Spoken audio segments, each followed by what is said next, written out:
야구야구 김용준입니다. 2016년 6월 쿠바 최고의 타자인 율리 구리엘이 자유계약 시장에 등장합니다. 구리엘은 전설의 2009년 WBC 유망주 랭킹에서 1위 다르비슈, 2위 체프먼, 3위 이와쿠마, 4위 다나카, 5위 류현진, 6위 세스페데스, 7위 아웃기에 이어 8위를 합니다. 9위는 김광현이었습니다. 하지만 체프먼이 2010년, 다르비슈, 이와쿠마, 세스페데스, 아웃기가 2012년, 류현진이 2013년, 다나카가 2014년에 메이저리그 데뷔를 하는 것과 달리 구리엘은 2014년 5월 요코하마 베이스타스에 입단합니다. 미국 취업 비자가 나오지 않는 쿠바 선수들은 정부의 승인하에 일본 리그에 진출하는 대신 연봉의 20% 정도를 국가에 별도로 내는 계약을 맺게 됩니다. 구리엘은 아버지가 쿠바 야구의 전설적인 존재였기 때문에 다른 선수들과 달리 망명에 큰 부담을 느꼈습니다. 시즌 중반에 합류한 구리엘은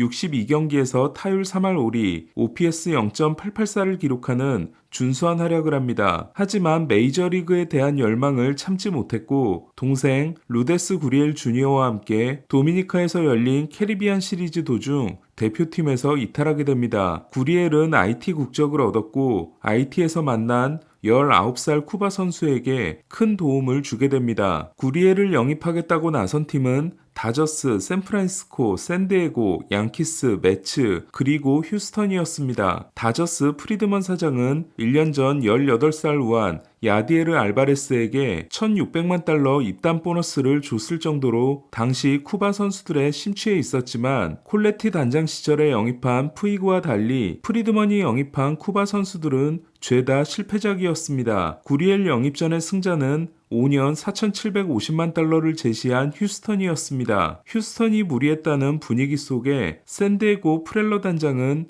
에드리안 모레온에게 $1,100만 보너스를 쏘고 쿠바 선수라면 환장하지만 꾹 참고 구리엘을 외면한 화이삭스는 그해 11월 루이스 로버트에게 $2,600만 보너스를 줍니다. 당시 구리엘 형제가 도움을 준 19살 선수는 요르단 알바레스였습니다. 알바레스는 메이저리그 스카우트들 사이에서 많이 알려진 선수가 아니었고 소토와 마찬가지로 운동 능력의 부족으로 인해 평가가 높지 않았습니다. 하지만 휴스턴은 구리엘과 계약하는 과정에서 구리엘 형제와 함께 다니는 알바레스가 범상치 않은 타격 재능을 가지고 있음을 알게 됩니다. 당시 휴스턴의 스카우트는 제프 루나우 단장에게 프레드 맥그리프를 발견했다고 보고합니다. 베테랑 위원회를 통해 명전에 간 맥그리프는 통산 493홈런의 강타자였습니다. 하지만 국제계약 보너스를 다 써버린 휴스턴은 알바레스와 계약할 수 없었고 구리엘을 놓친 다저스가 $200만 보너스를 주고 계약합니다. 그리고 계약 6주 만에 다저스는 알바레스를 휴스턴으로 보내게 됩니다. 당시 휴스턴이 다저스에게 계약을 부탁한 거라는 이야기도 있지만 휴스턴이 조시 필즈를 주는 대가로 요르단 알바레스를 요구했을 때 다저스 자이디 단장이 알바레스가 누구인지를 몰랐던 걸 보면 그런 것 같지는 않습니다. 알바레스가 다저스에 입단하고 6주 만에 휴스턴으로 트레이드된 2016년은 오타니가 일본에서 이도류를 완성한 해였습니다. 140이닝을 던지고 ERA 1.86을 기록한 오타니는 규정 이닝에서 4이닝이 모자라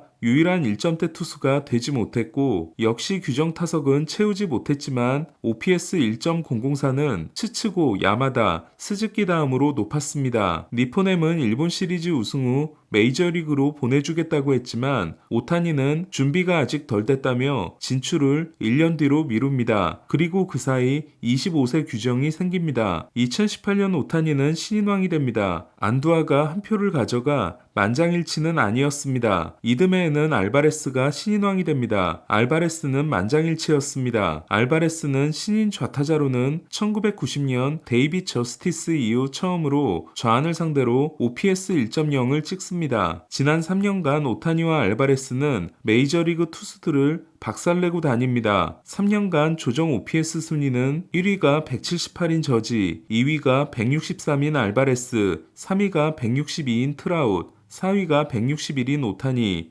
5위가 160인 소토, 6위가 159인 하퍼로 저지가 어나더 레벨이긴 하지만 알바레스는 오타니의 근소한 차이로 앞선 좌타자 1위였습니다. 둘은 영양가를 나타내는 승리 확률 기여에서도 저지와 하퍼 다음인 3위와 4위였습니다. 알바레스와 오타니의 공통점은 좌타자이면서도 좌완에 전혀 약하지 않다는 겁니다. 지난 3년간 좌완을 상대한 좌타자의 OPS 순위는 1위가 0.922인 알바레스, 2위가 0.887인 오타니, 3위가 0.881의 리조, 4위가 0.870의 프리먼, 5위가 0.859인 카일 터커였습니다. 알바레스가 데뷔 후 한 번도 0.880 아래로 떨어지지 않은 반면 오타니는 2021년 0.980으로 정점을 찍었던 좌완 상대 OPS가 2022년에 0.787로 떨어지며 바깥쪽 코스에 약점이 생긴 걸로 분석됩니다. 하지만 지난해 다시 0.898로 끌어올리고 좌완 상대 약점을 삭제했습니다. 하지만 둘은 두 가지 차이가 있습니다. 첫째는 건강입니다.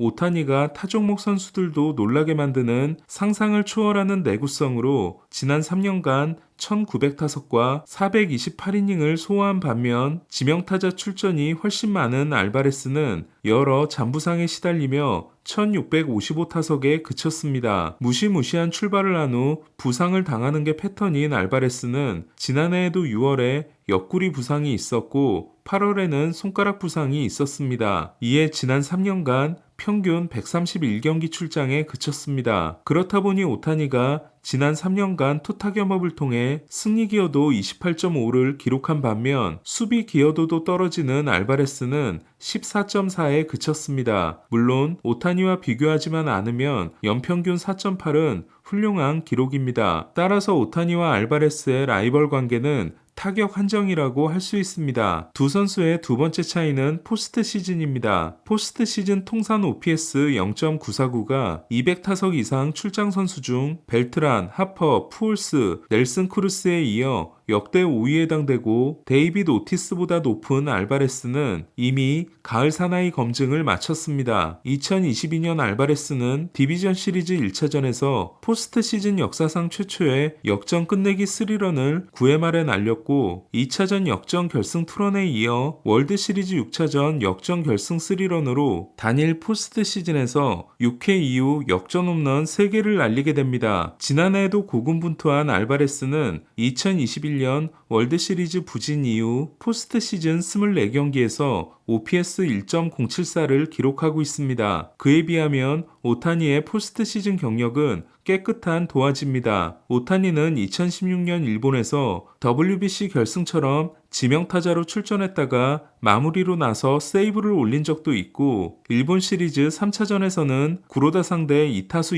2안타를 포함해 시리즈의 분수령이 된 10회 말 끝내기 안타를 날린 적도 있지만 메이저리그에서의 지난 6년은 가을 야구 경험이 없기 때문입니다. 정말 대단한 팀인 에인절스는 트라웃과 오타니가 MVP 5개를 가져온 지난 10년간 딱 한 번 포스트 시즌을 했고 그마저도 트라웃이 첫 번째 수상을 한 2014년이 마지막이었습니다. 그런 점에서 두 선수의 포스트 시즌 대결은 이제부터가 시작이라 할 수 있습니다. 만약 다저스가 알바레스를 휴스턴으로 보내지 않았다면 어떤 일이 일어났을까요? 2019년에 데뷔한 알바레스는 2019년에 외야로 나간 벨린저를 대신해 다저스의 일루수가 됐을 겁니다. 그렇다면 프리먼 영입은 없었을 것이고 다저스는 시거를 잡는데 더 전력을 다했을지도 모르겠습니다. 이 경우 프리먼이 없는 대신 시거, 알바레스, 오타니가 같은 팀에서 뛰는 일이 일어났을지도 모릅니다. 물론 이는 제가 다저스 평행세계 영상을 만들었을 때처럼 공상에 불과합니다. 요르단 알바레스와 오타니 쇼헤이 두 선수의 가을 대결이 벌써부터 기대됩니다. 지난해 샌프란시스코와 마이너 계약을 맺지만 메이저리그 승격에 실패, 매치에서 3경기 만에 방출을 당한 후 샌디에고에서 반전을 만든 게리 산체스는 미러키와 1년 700만 달러 계약에 성공했습니다. 산체스는 샌디에고에서 72경기 19홈런과 장타율 0.500을 기록했고 특히 포수로서 성숙해진 모습을 보이며 스넬의 사이영 시즌을 도운 바 있습니다. 산체스에게 700만 달러를 쓴 게 좀 의아하게 느껴지는 미러키는 어쨌든 윌리엄 콘트레라스와 산체스로 강력한 포수진을 만들었습니다. 메이저리그는 2028년 LA 올림픽 때 정규 시즌을 단축하고 올스타전을 취소하는 대신 메이저리그 선수들의 출전을 고려하고 있는 걸로 알려졌습니다. 이로써 2026년 WBC와 2028년 올림픽은 엄청난 관심 속에 치러질 전망입니다. 매츠는 JD 마르티네스를 잡기 위해 노력하고 있습니다. JD가 합류하게 되면 매츠는 니모와 맥닐, 테이블 세터진에 이어 린도어, 알론소, JD가 등장함으로써 중심 타선이 크게 강화됩니다. 오늘 소식은 여기까지입니다. 야구야구 김영준이었습니다.